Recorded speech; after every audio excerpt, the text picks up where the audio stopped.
5 minutos para o deputado Hugo Leal, do PSB do Rio de Janeiro. Senhor presidente, senhores deputados, senhoras deputadas, hoje fui sorteado dentre os pares para fazer esse grande expediente, um pronunciamento. E antes de fazer a avaliação, a leitura do material que foi preparado pela equipe, pela assessoria e pelo debate que fizemos, eu quero colocar as pessoas nesse contexto que nós vamos discutir. Nós vamos falar aqui um pouco sobre as Olimpíadas de 2016. O deputado Sóstenes Cavalcante, do meu estado, tem consciência e sabe muito bem o significado disso. Mas antes de fazer a leitura formal do documento, do discurso, eu queria estabelecer um contexto. É interessante porque as pessoas se animaram, e eu acho que é importante que isso aconteça, e comparando com o nosso dia a dia, é como se você estivesse preparando para uma festa. Você programando para uma festa de casamento, uma festa de 15 anos, uma festa de bodas de prata, bodas de ouro. As pessoas se mobilizam, a família se mobiliza, a casa se mobiliza, limpam, vão todos os esforços no sentido das reformas, vamos arrumar o dinheiro.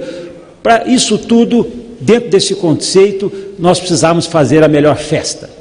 Precisamos aí sim mostrar para o mundo, e aí também guardar essa proporção desse exemplo que eu estou dando, que eu estou mencionando, você oferecer aos seus amigos, aos seus convidados a melhor festa, o melhor espaço, a casa limpa, isso organizado e arrumado. Porém, depois que esse evento, todo esse ato preparatório passa, nós vamos aí então, os problemas voltam, a rotina volta, o dia a dia volta, as contas chegam, e é o que nós vamos, infelizmente, agora também debater. O reconhecimento, o brilho da festa, que tem sim, que houve, que é reconhecido, mas e agora? E agora que passou a expectativa, que passou as ações, os investimentos, o que fica como legado? O que fica como espólio positivo ou negativo? E aí, dentro desse contexto, dessa grande festa, que teve a ação antecessora, que teve todas as preocupações, que essa casa também se mobilizou, agora nós passamos as Olimpíadas, estamos chegando para as Olimpíadas, e qual foi o resultado? E, portanto, aqui passo a fazer a leitura desse pronunciamento. O Rio de Janeiro e todo o Brasil viveram momentos de grande expectativa, grandes emoções e, por fim, grande orgulho com a realização dos Jogos Olímpicos 2016. Mostramos, como já havia ocorrido na Rio 92, na Rio +20 em 2012, na Jornada Mundial da Juventude em 2013 e na Copa do Mundo 2014, que o nosso país é plenamente capaz de organizar e produzir grandes eventos e ainda receber de forma única visitantes de todo o planeta. Nossos atletas merecem nossa gratidão, reconhecimento e apoio, não somente pelos resultados alcançados, mas também pelo esforço, profissionalismo e dedicação em cada competição. Precisamos investir na educação e na formação de atletas. A atividade esportiva é uma excelente forma de inclusão social e realização pessoal. Não podemos esquecer de agradecer também os voluntários e profissionais que atuaram para garantir o sucesso do evento.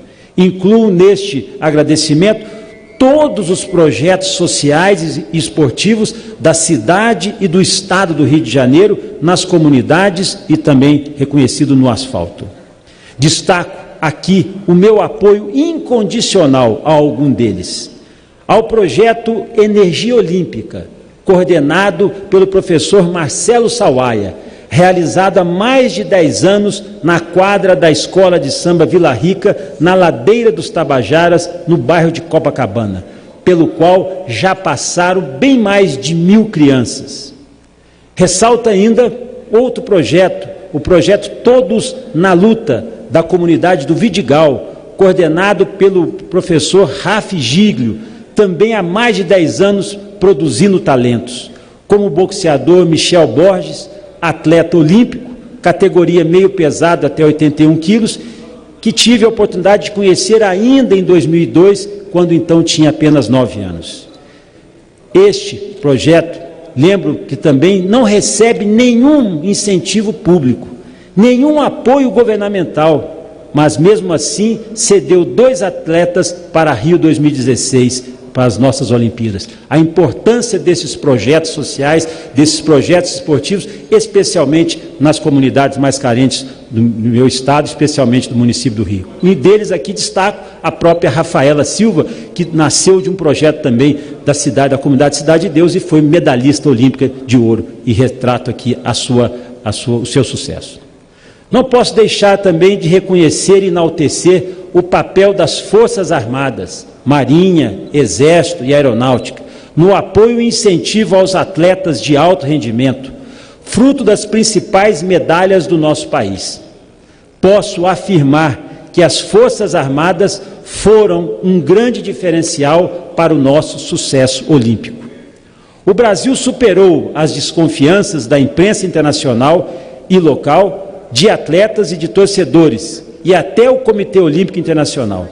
Após o sucesso da Rio 2016, veículos de comunicação do mundo inteiro estão elogiando a sensibilidade e a criatividade das festas de abertura e de encerramento.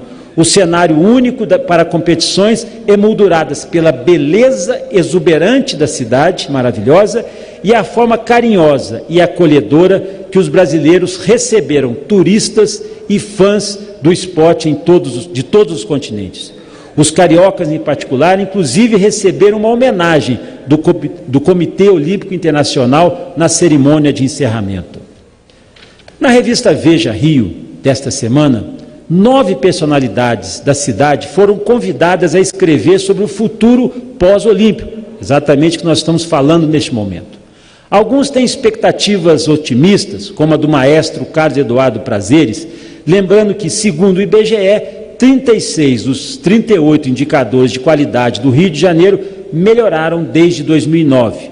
Ou do chefe Felipe Bronze, que vê uma cidade mais integrada e promissora, mas a maioria deles preferiu, no balanço entre vantagens e problemas, apontar os desafios que ainda temos pela frente, vendo a realização dos Jogos Olímpicos de Rio 2016 apenas um passo para a construção do futuro.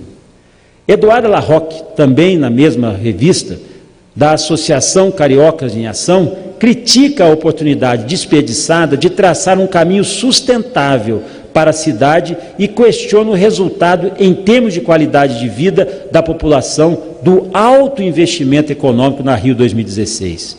O arquiteto Sérgio Magalhães vê a lição do sucesso em congregar esforços como exemplo para o desafio de redesenhar o sistema urbano. Pedro Delamare, presidente do Sindicato de Hotéis e Restaurantes, lamenta a crise econômica que atinge o setor, cortando postos de trabalho, e afirma que um plano de desenvolvimento do turismo é fundamental para a sobrevivência do Rio. Mas ressalta que qualquer plano só terá sucesso com políticas eficazes de segurança pública. Todos esses cariocas ilustres sabem que o sucesso e os elogios a Rio 2016 não podem servir para esconder os nossos problemas, as nossas mazelas do cotidiano, as mazelas cotidianas de todos nós brasileiros, que foram deixados um pouco de lado durante estas 3 semanas de emoção e alegria proporcionada pelos melhores atletas do mundo. Agora está na hora de pensar em 2017, 2018 e 2019. Precisamos analisar e verificar o custo da festa e garantir o legado para a população que foi prometido pelas autoridades municipais, estaduais e federais. Precisamos assegurar que o investimento no esporte continue crescendo e que o recorde de medalhas não seja um ponto fora da curva. Precisamos garantir que os investimentos federais feitos em mobilidade urbana no Rio para os Jogos Olímpicos sejam extensivos a outras metrópoles brasileiras com problemas semelhantes. Senhor presidente, senhoras e senhores deputados, é sempre importante lembrar que a conquista da Olimpíada não foi da prefeitura ou do governo estadual ou do governo federal simplesmente, mas sim de toda a população, de todo o Rio de Janeiro, de todo o país. Nosso estado No nosso estado temos muito o que cobrar para que o investimento olímpico se transforme em benefício para todos. O Rio tinha a meta de tratar 80% do esgoto da Baía de Guanabara. Não chegou sequer à metade. Lástima. A falta de saneamento básico é ainda um dos principais problemas da região metropolitana. A poluição ainda é uma da realidade na Lagoa Rodrigo de Freitas, paisagem principal dos esportes aquáticos como remo e canoagem, onde o baiano Isaquias Queiroz tornou-se o primeiro brasileiro a ganhar 3 medalhas em uma só edição dos Jogos Olímpicos. E também nas lagoas da Barra da Tijuca, vizinhas à Vila Olímpica e do Parque Olímpico, onde, mais uma vez, atletas e torcedores reclamaram do mau cheiro vindo das águas.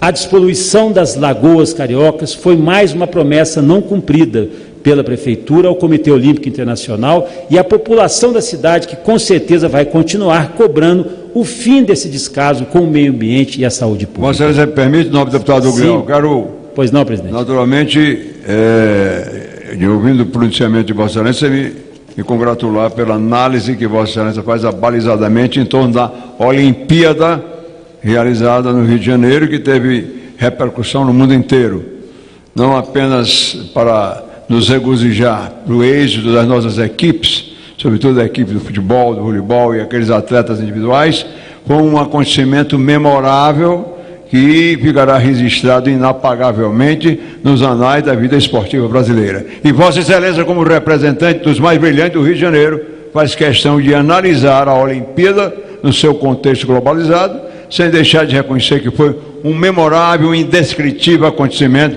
que nós tivemos o privilégio de vivenciar. Cumprimentos a Vossa Excelência pelo seu desempenho na tribuna. Agradeço ao deputado Mauro Benevides, presidente dessa Casa, do Senado Federal, pela sua parte, e com certeza esse é o nosso ímpeto, nosso desejo ao pronunciarmos aqui. Falarmos do sucesso, mas não esquecemos da nossa realidade. As obras para a melhoria da mobilidade urbana do Rio são legados importantes. Entretanto, mais uma vez, o sucesso da operação especial para os Jogos Olímpicos não pôde esconder os problemas na ampliação da rede de transportes. A linha 4 do metrô só vai começar a operar para o público no fim de setembro e sem uma das estações previstas no seu projeto original. Os investimentos no metrô ficaram concentrados no Corredor Olímpico, mas outras regiões da capital e de sua região metropolitana também demandam o serviço, como a linha 3, que traz o trem de São Gonçalo até o centro do Rio. Há ainda estações inacabadas no sistema BRT, ônibus articulados que são estratégicos para atender mais passageiros.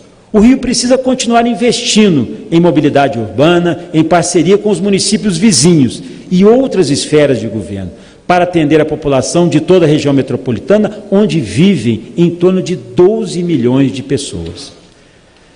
Mais do que em qualquer área, os Jogos Olímpicos não conseguiram ocultar os graves problemas de segurança na cidade do Rio, no Estado e em nosso país. Mesmo com o reforço e o reconhecimento do trabalho das Forças Armadas, da Força Nacional para proteger atletas e público, a rotina de violência não mudou nas comunidades mais pobres do meu município, ainda dominadas pela criminalidade. No caso mais dramático, o soldado Hélio Andrade, da Polícia Militar do Estado de Roraima, a serviço da Força Nacional, acabou assassinado quando sua patrulha entrou inadvertidamente em área do Complexo da Maré sob o controle do tráfico de drogas e acabou atacado a tiros. Minha homenagem a este servidor e a minha solidariedade à sua família. Em outra situação, o policial rodoviário federal Márcio Deon Rezende foi baleado por criminosos em provável tentativa de assalto, ficando gravemente ferido e ainda hospitalizado em estado crítico. A minha solidariedade e disponibilidade. A triste verdade é que existem muitos lugares no Rio onde nem policiais estão seguros. O modelo de polícia pacificadora dá sinais de esgotamento, após ter sido atropelado em seu planejamento por decisões mais políticas e eleitorais do que técnicas e policiais. Também enfraqueceu a atuação policial nas comunidades pobres, a ausência da necessária invasão social com a presença de serviços nas áreas de saúde, saneamento, educação, qualificação profissional e desenvolvimento econômico. No Rio, em quase todos os estados, é fundamental a maior integração entre as forças estaduais de segurança e as forças federais, bem como o maior entrosamento entre a Guarda Municipal da capital e as guardas de outras regiões das cidades e das regiões metropolitanas. Só será possível deter a escalada da criminalidade com a ação conjunta de órgãos federais, estaduais e municipais. Segurança pública não é uma questão só de polícia.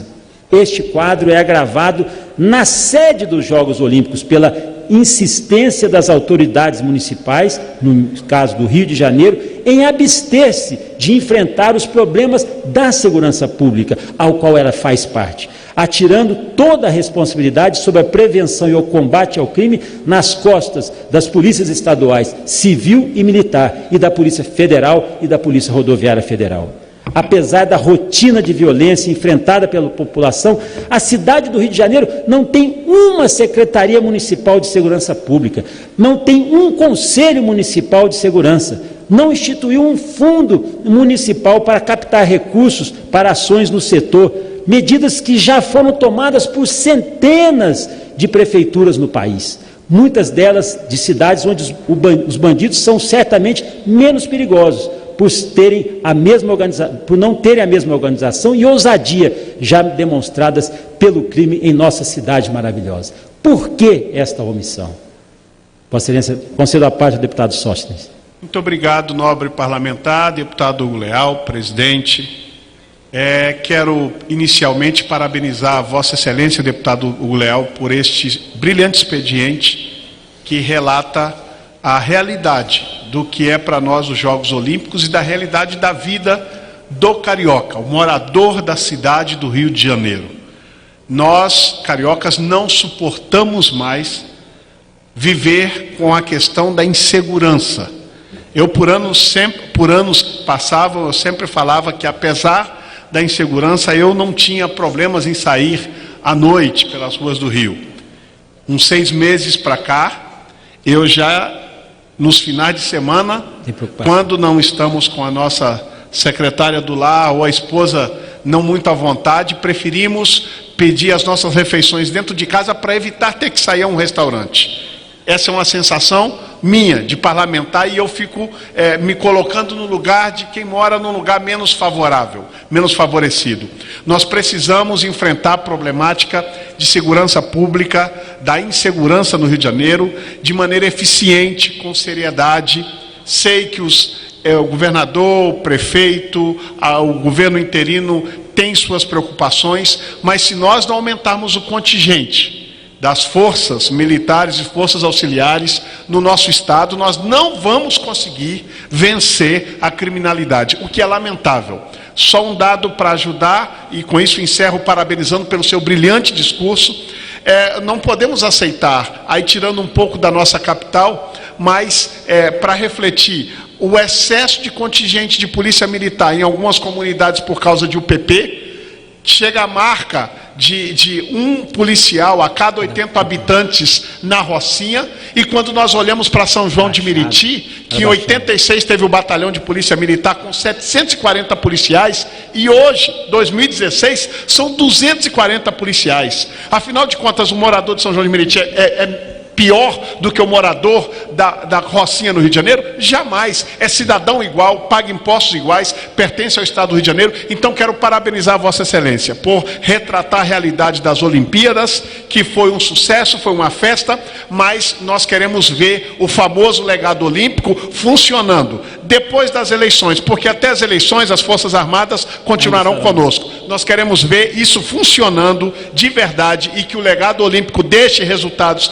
para o cidadão carioca após as eleições do dia 2 de outubro. Muito obrigado, parabéns pelo discurso de Vossa Excelência, e me somo a ele com muito orgulho. Muito obrigado, deputado Sócio Cavalcante, representante do nosso Estado, pelas suas palavras, pela sua intervenção, que só vem a brilhantar a avaliação que eu tenho feito aqui.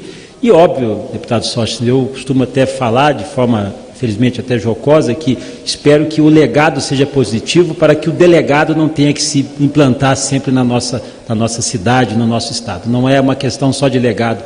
Espero que não seja também de delegados, porque nós estamos numa situação bastante delicada. Eu queria trazer um outro tema vital para os desdobramentos econômicos e financeiros, tanto para o Estado quanto para os municípios do Rio de Janeiro. Foram as nefastas renúncias fiscal e tributária e os dispêndios indiretos. Neste tema, trago a análise do professor Carlos Weiner, da UFRJ, em artigo publicado no Jornal dos Economistas, de agosto deste ano, as folhas 5. Abre aspas. Na candidatura, os custos foram projetados em 28 bilhões, valores correntes. Em janeiro de 2016, a Autoridade Pública Olímpica anunciou um valor de 39 bilhões, já em janeiro de 2016. E o TCU já anunciou valores na ordem de 40 bilhões. Mas estes números não são enganadores. Aliás, mas estes números são enganadores, diz o professor Carlos Weiner, pois incluem uma infinidade de dispêndios como aparatos de segurança, mobilização de efetivos da Força Nacional, das Forças Armadas, energia suplementar para as chamadas arenas, terras públicas repassadas a incorporadores e promotores imobiliários, indenizações e reassentamentos de população removidas, quase sempre de maneira brutal. Apenas para o consórcio empresarial que assumiu o Parque Olímpico, a Prefeitura transferiu 1 milhão de metros quadrados de terras públicas, que após os Jogos serão utilizados para a implantação de um grande condomínio fechado na área portuária. No projeto intitulado Porto Maravilha, foram 5 milhões de metros quadrados concedidos a um consórcio privado. Só para se ter uma ideia, Copacabana tem 4 milhões e meio de metros quadrados. A conta deve incluir o valor de renúncia fiscal, os valores infinitos que os 3 níveis federados concederam ao cartel olímpico, integrado por grandes corporações internacionais e nacionais. Em 2012, quando da aprovação da medida provisória 584, o valor estimado da renúncia total em nível federal subia de 3,8 bilhões, com uma perda de 350 milhões para o Fundo de Participação dos Estados e Municípios, ou seja, houve também, infelizmente, efetiva perda de recursos para os demais municípios. A legislação de exceção previu isenções no IOF, no Imposto de Renda, na CID, no CONFINS, no PIS, taxa de serviços do exterior, entre outras. A importação de equipamentos de telecomunicação isentos e de bens para consumos da família olímpica está isenta e deve incluir vinhos e outras supimpezas que alimentarão os camarotes VIPs e as recepções do comitê organizador das próprias empresas. Haveria que somar as isenções estaduais, isenção de ICMS na operação com produtos nacionais e estrangeiros destinados aos Jogos, resolução do Cefaz 742 de 2014, e as isenções municipais com serviços e IPTU para os hotéis até 2020. Não sabemos quanto custou e custará, e talvez nunca venhamos a saber, fecha aspas, diz o professor Carlos Weiner no Jornal dos Economistas deste mês. Em menos de 40 dias, agora dentro de um outro tema que nós vamos falar, que com certeza sofrerá a influência das ações dos Jogos, serão as eleições. Em menos de 40 dias, os brasileiros estarão mais uma vez decidindo por meio do voto os caminhos para os seus municípios, avaliando as propostas para as áreas de educação, saúde, meio ambiente, transportes e certamente segurança pública. Estamos em campanha totalmente atípica, mais curta e com novas regras, inclusive para o financiamento eleitoral. O cidadão terá pouco tempo para analisar as propostas e decidir seu voto. Não podemos deixar de reconhecer que existe em toda a sociedade brasileira um enorme descrédito da atividade política e uma rejeição ainda muito maior aos políticos. Os repetidos escândalos de corrupção envolvendo detentores de mandato de todas as esferas foram criando verdadeira ojeriza em muitos eleitores que nesta campanha fogem dos candidatos e fecham seus ouvidos a qualquer proposta. Não podemos nos conformar com isto. A classe política precisa não apenas de fazer autocrítica, mas de afastar da atividade os envolvidos em atos ilícitos ou em qualquer forma de crime. Por isso, foi tão importante a aprovação pelo Congresso Nacional da Lei da Ficha Limpa, relatada nesta casa e tornada mais dura pelo deputado federal Índio da Costa, de quem hoje tenho a honra de ser companheiro de chapa na... Fazer o encerramento aqui. A disputa da Prefeitura do Rio. Graças a esta lei, mais de 4.000 pessoas com condenações em segunda instância foram impedidas de disputar cargos públicos nessas eleições municipais. E também o eleitor deve estar atento ao tomar a sua decisão no dia 2 de outubro. Da nossa parte, o Partido Socialista Brasileiro, do qual sou presidente estadual, buscamos renovar quadros e oferecer candidaturas comprometidas com a ética na política e com a melhoria da qualidade de vida da população. Nessa eleição municipal, o PSB lançou candidatos em 500 municípios a mais do que em 2012. São correligionários e correligionárias guiados pela lição deixada pelo saudoso presidente Eduardo Campos, que é possível unir eficiência na gestão pública com compromisso social da igualdade. No caso da administração estadual, posso adiantar no Rio de Janeiro que é inevitável a intervenção federal no governo do Rio, que não tem capacidade financeira para honrar os... Essa é a última parágrafo. Não tem, o Estado do Rio de Janeiro não tem capacidade financeira não terá para honrar os seus compromissos a partir de setembro, sequer para pagar a folha regularmente do funcionalismo. O Estado do Rio de Janeiro está irremediavelmente quebrado e o governo federal terá que intervir para impedir um colapso no governo estadual. Mas essa situação caótica serve para nós, do Partido Socialista Brasileiro, como um estímulo a mais nesta campanha eleitoral de 2016. Estamos hoje levando a toda a sociedade, com disposição e com entusiasmo, uma mensagem inspirada em Eduardo Campos, falecido recentemente de um acidente aéreo na eleição de 2014. Não vamos desistir da política, não vamos desistir do Rio e, obviamente, não vamos desistir do Brasil. Muito obrigado.